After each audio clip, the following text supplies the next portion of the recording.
retour à Hello, bonjour Alberta. Mon nom est Anne Boiteau. Et je suis Marc Lalonde. Et nous sommes avec Catriona Lemay-Doan aujourd'hui, championne olympique, mère de 2 enfants et aussi quelqu'un qui est très impliqué dans toutes sortes de levées de fonds, de sport, sur des conseils, etc. Catriona, dis-nous un petit peu, raconte-nous un petit peu d'où tu viens, puis comment tu as appris le français. Je viens de Saskatoon. Mes parents viennent d'Écosse. Ils sont arrivés au Canada en 1963. Puis 3 enfants, 3 filles. Je suis la plus jeune. Et ils nous ont donné des noms écossais parce qu'ils vont retourner en Écosse. Mais ils sont encore au Canada. Et puis, ils ne parlaient pas le français, mais nous sommes allés à une école française à Saskatoon. C'était l'école française de Saskatoon. Et puis, quand j'étais en maternelle, nous sommes allés au Brésil pour une année parce que mon père faisait du travail à Rio de Janeiro. Puis, on était à une école internationale, alors on a appris le français. Puis quand on est retourné à Saskatoon, ma mère a dit non, on va retourner à une école française. Mais elle ne parlait pas le français. Alors, avec les devoirs, elle ne pouvait pas aider. Alors, elle a retourné à l'université. Elle était une pharmacienne, Oui. faisait Oui. les pharmacies. Et puis, elle a pris des classes en français et elle est devenue professeure de français. Alors, elle parlait le français avec un accent écossais. Mais on était à l'école française de Saskatoon jusqu'à 8e année. Puis, en 9e jusqu'à l'école secondaire, jusqu'à 12e année. Il y avait un petit peu de français. Et puis, après ça, j'ai déménagé ici à Calgary. Mais il fallait le français dans ta carrière athlétique aussi, n'est-ce pas? Parce qu'il y avait des traductions à faire. Oui, c'est vrai. Beaucoup de patineurs, patineuses viennent de Québec. Et quand mes premiers Olympiques étaient à Berville en France. Alors, pour moi, c'était... j'aimais beaucoup que je pouvais parler français. Et c'est pourquoi maintenant, j'ai dit, avec nos enfants, ils doivent prendre l'immersion. Mais dans le travail et puis dans le patinage, c'était très important. Je pouvais faire des interviews. Et je pense pour les athlètes, c'est vraiment une façon de faire reconnaître votre nom au Canada. Parce que même quand on ne gagne pas des courses, on veut que les gens, n'importe où, qu'on peut parler avec eux. Oui, oui. Et Belleville, c'était votre première olympique? Comme Albertville, oui. Albertville. Oui, Albertville, en France. c'est Oui. vrai.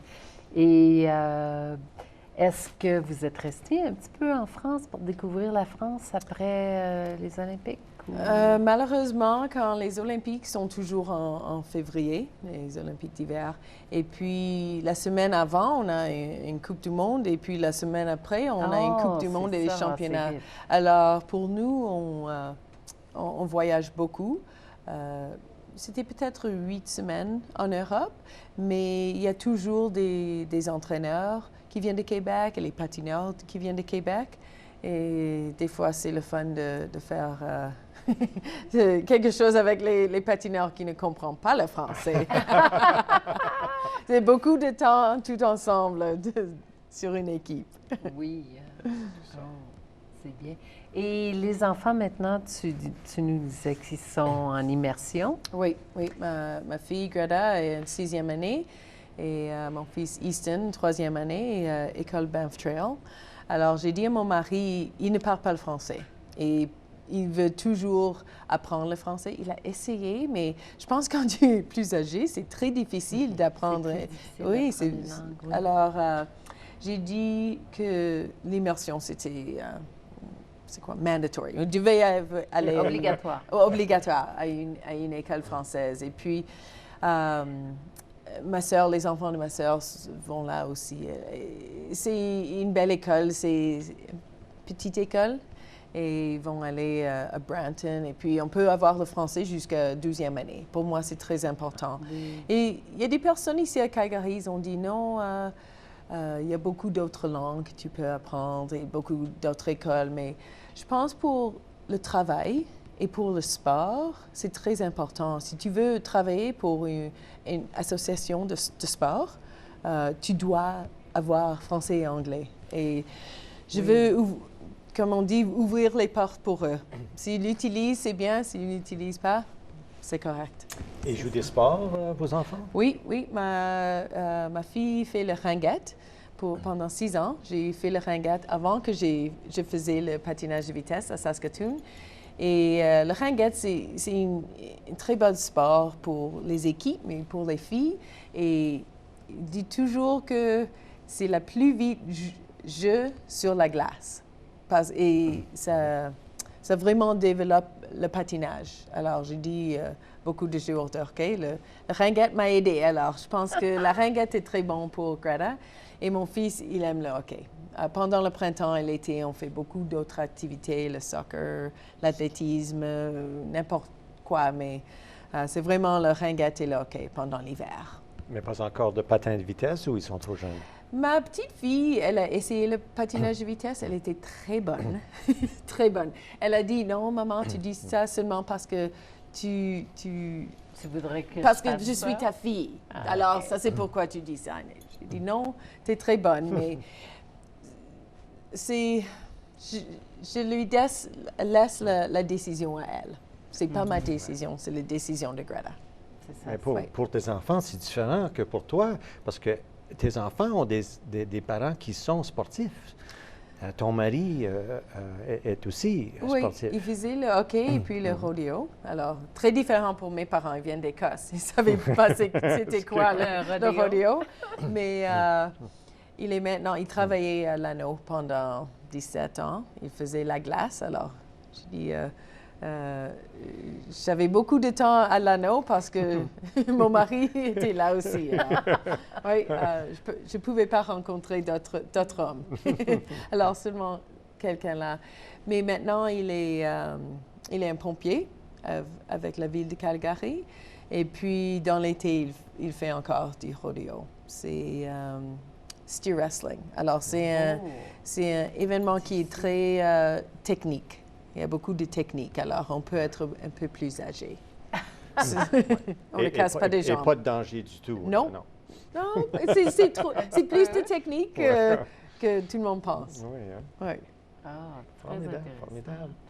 Et puis, on va parler un petit peu des médailles et puis des championnats. Tu as battu ton propre record de vitesse plusieurs fois.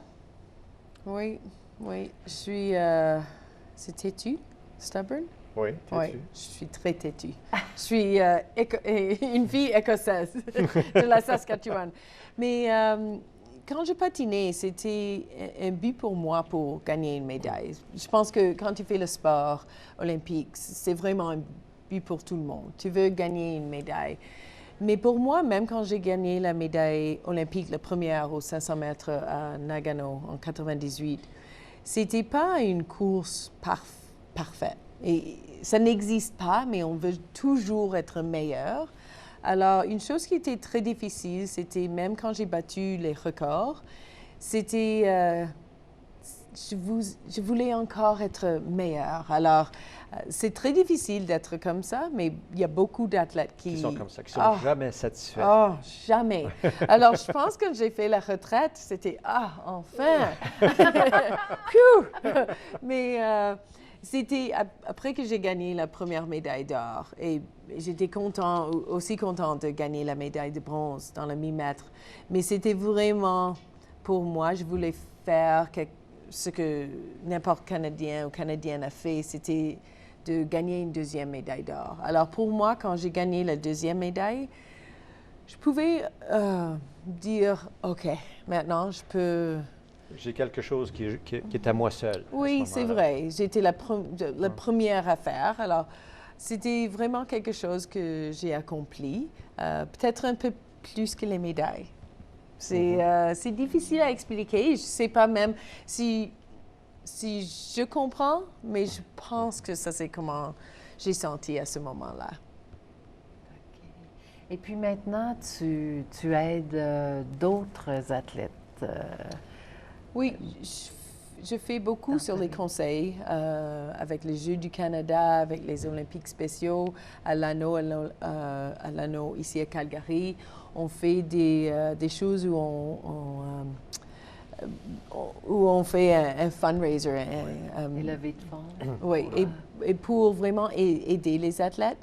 Et il peut avoir un peu d'argent pour aider avec l'équipement ou pour l'entraînement. Parce que les athlètes, la plupart ne viennent pas de Calgary, déménagent ici pour l'entraînement. Alors, c'est très cher pour eux. Alors, je fais ce que je peux pour aider et pour que les athlètes peuvent concentrer sur l'entraînement. Parce que ça peut prendre des années. Comme dans ton cas, ça prend des années hein. pour se perfectionner ou de se rendre à un une niveau très Olympique. élevé comme ça. Oui, les athlètes doivent avoir beaucoup de patience. Pas Persévérance, toujours, oui. patience. C'est difficile. Et têtu. Oui, c'est vrai. Oui. Mais les athlètes qui viennent ici à Calgary pour entraîner